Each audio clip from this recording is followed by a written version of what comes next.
पटाखों पर प्रतिबंध के बावजूद पूरे दिल्ली एनसीआर में दीपावली पर पटाखे जलाए गए।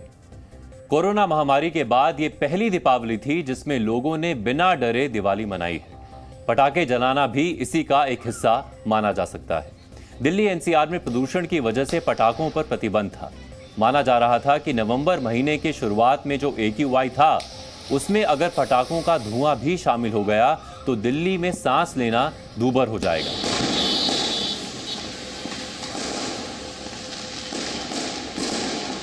लेकिन प्रदूषण को लेकर प्रशासनिक कार्रवाई की एक्टिंग के बीच बारिश और हवाओं की वजह से कुदरती रूप से प्रदूषण कम हो गया। दिल्ली एनसीआर के कई इलाकों में AQI 100 के करीब आ गया था।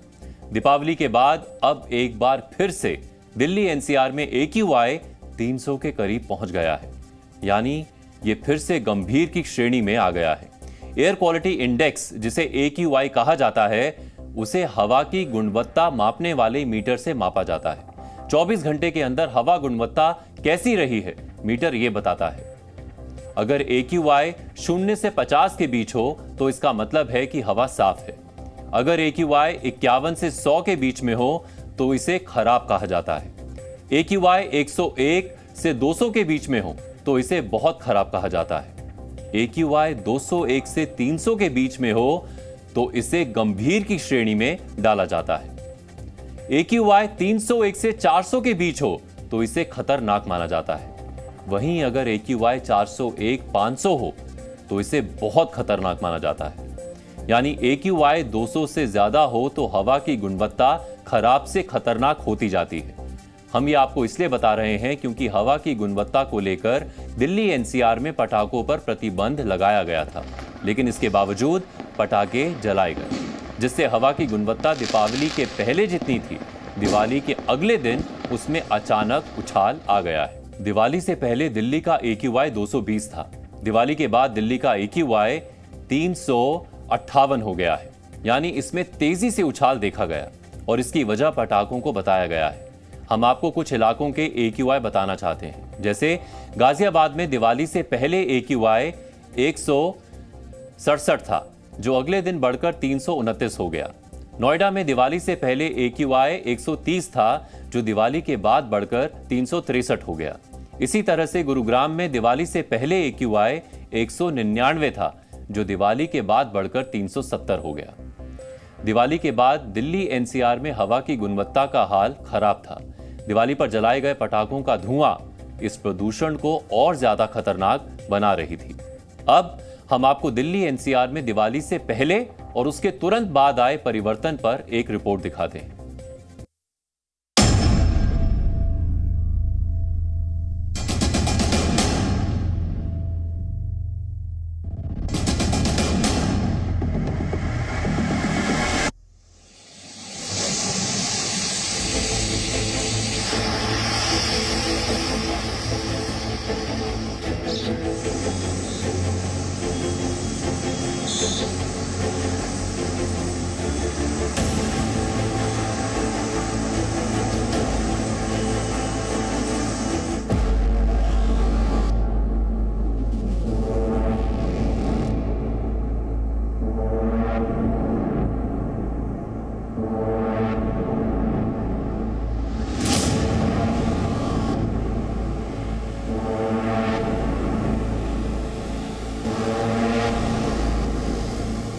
एक बार फिर से दिवाली के अगले दिन हम देख रहे हैं प्रदूषण जो है वो काफी ज्यादा बढ़ा हुआ नजर आ रहा है।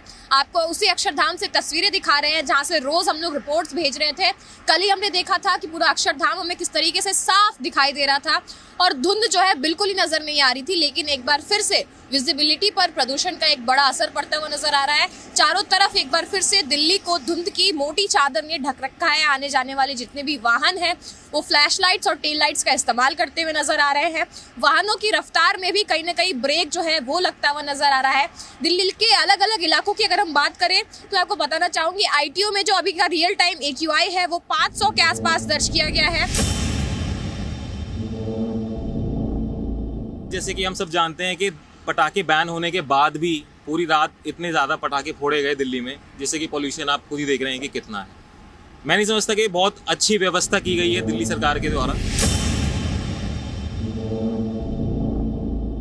मुझे ऐसा लगता है कि दिल्ली सरकार को थोड़ा सा कुछ इस पे सख्त नियम बनाने चाहिए जिससे कि पोल्यूशन थोड़ा कंट्रोल में आए।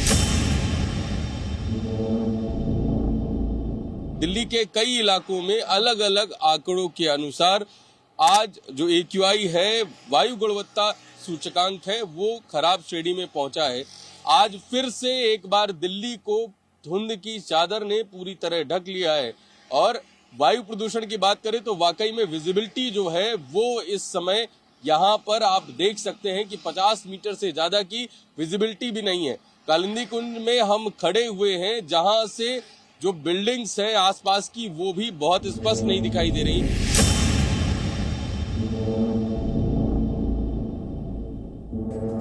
दीपावली के बाद AQI में आए अचानक उछाल के लिए पटाखों को दोषी बताया गया। इसमें दिल्ली सरकार बढ़े हुए AQI के लिए यूपी और हरियाणा को दोषी बता रही है। दिल्ली के पर्यावरण मंत्री गोपाल राय के मुताबिक दिल्ली से लगते यूपी और हरियाणा में बड़ी मात्रा में पटाखे जलाए गए हैं, जिसकी वजह से दिल्ली NCR में AQI में तेजी से इजाफा हुआ है।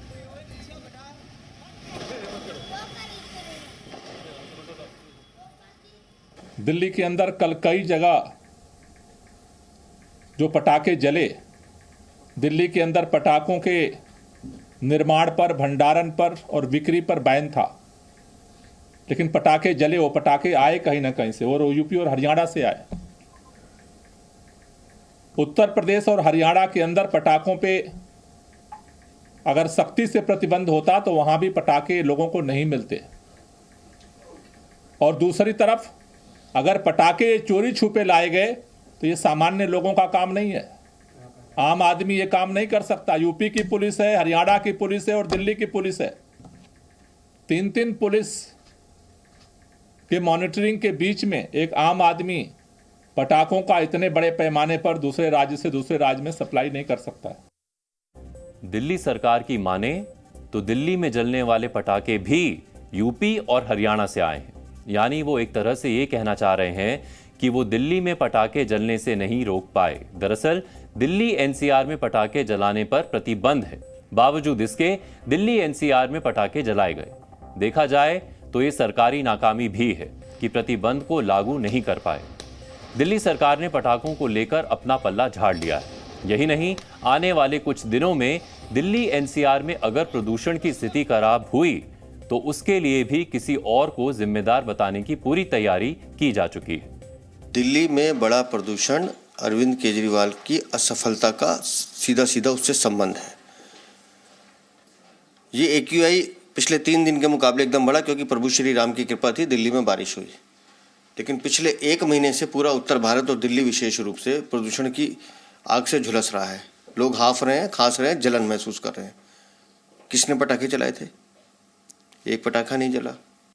सर्वोच्च न्यायालय में जब सुनवाई हुई हवा प्रदूषण को लेकर दिल्ली की और तमाम और प्रदेशों की, तो फटकार लगाई गई एक निठल्ले निकम्मे मुख्यमंत्री अरविंद केजरीवाल को और उनकी सरकार को। और अरविंद केजरीवाल जी को जो उन्होंने 3 नवंबर 2022 का उनका वक्तव्य है कि मुझे 1 साल और दे दो और मैं दिल्ली की हवा को साफ कर दूंगा, वो वादा भी पूरा नहीं किया। और यही अरविंद केजरीवाल जब तक पंजाब में पापी आपकी सरकार नहीं थी तो पंजाब पे दोषारोपण करते थे। दिवाली से पहले प्रदूषण को लेकर दिल्ली सरकार आम जनता के ही नहीं, सुप्रीम कोर्ट के भी निशाने पर थी। पंजाब हरियाणा में जलने वाले पराली का असर अक्टूबर बीतते बीतते अपने चरम पर पहुंचने लगा था। हालात ये थे कि अक्टूबर के आखिरी हफ्ते और नवंबर के शुरुआती दिनों में दिल्ली के कुछ इलाकों का AQI 999 के पार पहुंच गया था। यानी ये उन दिनों की बात है जब दिवाली के पटाखों का नामो निशान नहीं था। ये उन दिनों की बात है जब दिल्ली सरकार प्रदूषण को लेकर सुप्रीम कोर्ट में ग्रैप 4 के नियमों को लागू करने को अपनी उपलब्धि बता रही थी। यही नहीं, ऑड इवन के फायदे गिना रही थी। वो तो गनीमत ये थी कि दिवाली से पहले 9 और 10 नवंबर को बारिश और तेज हवाओं की वजह से दिल्ली NCR का AQI 300 के नीचे आ गया, नहीं तो हालात और ज्यादा बुरे होते। राजनीति में मौके का लाभ उठाना सबसे बड़ी कला है। दिवाली से पहले प्रदूषण को लेकर पराली जलाने, डीजल वाले ट्रकों की आवाजाही को बड़ी वजह माना जा रहा था। दिल्ली सरकार भी इसी दिशा में काम करके बिजी दिख रही थी, लेकिन दिवाली में पटाखों के जलने के बाद मौका मिल गया है प्रदूषण का ठीकरा किसी और पर फोड़ने का। पटाखों पर पिछले कुछ वर्षों में प्रतिबंधों की बात की जाती रही है, लेकिन उसके बावजूद पटाखे जलाए जाने में कोई खास कमी नहीं आई है। चाहे सरकार की सख्ती हो या फिर कोर्ट का आदेश, दिवाली मनाने वालों ने इस पर कोई अमल नहीं किया है। लेकिन क्या पटाखे ही दिल्ली के प्रदूषण की सबसे बड़ी वजह है? इसको लेकर हम आपको कुछ फैक्ट्स बताना चाहते हैं। दिवाली 12 तारीख यानी कल की थी। दिवाली के अगले दिन दिल्ली का AQI 358 है, लेकिन क्या आपको मालूम है कि दिवाली से 9 दिन पहले यानी 3 नवंबर को दिल्ली का AQI 468 था? क्या वो पटाखों की वजह से था? इस तरह से दिल्ली में 4, 5 और 6 नवंबर को AQI 415 से लेकर 454 तक था, या इस दौरान भी पटाखे जलाए गए थे? केवल दिल्ली ही नहीं, नोएडा में भी 3 नवंबर से लेकर 6 नवंबर तक AQI 384 से लेकर 440 तक था। गाजियाबाद में 3 नवंबर से 6 नवंबर के बीच AQI 391 से लेकर 410 तक था। गुरुग्राम में 3 नवंबर से 6 नवंबर के बीच AQI 367 से 404 तक था। आप देख सकते हैं कि दिवाली से कई दिन पहले तक दिल्ली NCR में इतना प्रदूषण था जो दिवाली के अगले दिन के AQI से भी कहीं ज्यादा है। इससे पता चलता है कि दिल्ली NCR में प्रदूषण की वजह केवल पटाखे नहीं है। अगर कोई ये कहता है कि दिल्ली NCR में प्रदूषण की वजह केवल पटाखे हैं, तो उन्हें हर साल अक्टूबर नवंबर में दिल्ली NCR में आकर रहना चाहिए। उन्हें पता चल जाएगा कि दिवाली से पहले पराली का धुआं दिल्ली वालों की सांसें अटका देता है, लेकिन पराली के धुएं पर दबे पांव चलने वाले दिवाली के बाद प्रदूषण पर सीना चौड़ा करके आरोप प्रत्यारोप में जुट जाते हैं। जिन लोगों पर प्रदूषण रोकने को लेकर मजबूत प्लानिंग की जिम्मेदारी होती है, वो लोग AQI 300 से 900 तक बढ़ते देखते रहते हैं और फिर सुप्रीम कोर्ट के डांट फटकार के बाद कार्रवाई की एक्टिंग करने लगते हैं। सुप्रीम कोर्ट ने प्रदूषण को लेकर अपनी सुनवाई में भी इस बात पर जोर दिया था कि हमेशा कोर्ट की एंट्री के बाद ही राज्य सरकारें क्यों जागती हैं। यही नहीं, कुछ वर्ष पहले तक जो दिल्ली सरकार पंजाब और हरियाणा में पराली जलाए जाने को दिल्ली के प्रदूषण की सबसे बड़ी वजह बताती थी, वही अब हरियाणा और यूपी को पटाखे जलाकर प्रदूषण फैलाने का दोषी बता रही है, जबकि दिवाली के कई हफ्ते पहले से ही दिल्ली का AQI खतरनाक स्तर को पार कर गया था। दिल्ली NCR में प्रदूषण या कहें कि स्मॉग की शुरुआत अक्टूबर से ही हो जाती है। मौसम में ठंडक और पराली जलने के बाद उठा धुआं दिल्ली के प्रदूषण का सबसे बड़ा कारण है, लेकिन हर साल की तरह दीपावली तक जैसे तैसे इस मामले में टाल मटोल की जाती है। उसके बाद पटाखों और पटाखे जलाने वालों को दोष दे दिया जाता है और फिर इस मामले से मुक्ति पा ली जाती है। पटाखों से प्रदूषण होता है, इससे कोई इंकार नहीं कर सकता, लेकिन दिल्ली NCR के प्रदूषण में पटाखों की हिस्सेदारी, पराली, वाहनों से निकलता धुआं, फैक्ट्रियों से निकलता धुआं और निर्माण कार्यों से उठती धूल से कहीं ज्यादा कम है। देखा जाए तो दिल्ली में प्रदूषण को कम करने के प्रयास पूरे वर्ष होने चाहिए, खास तौर से पराली जलने से रोकने और वाहनों की संख्या को नियंत्रित करने की ओर ध्यान देने की जरूरत है।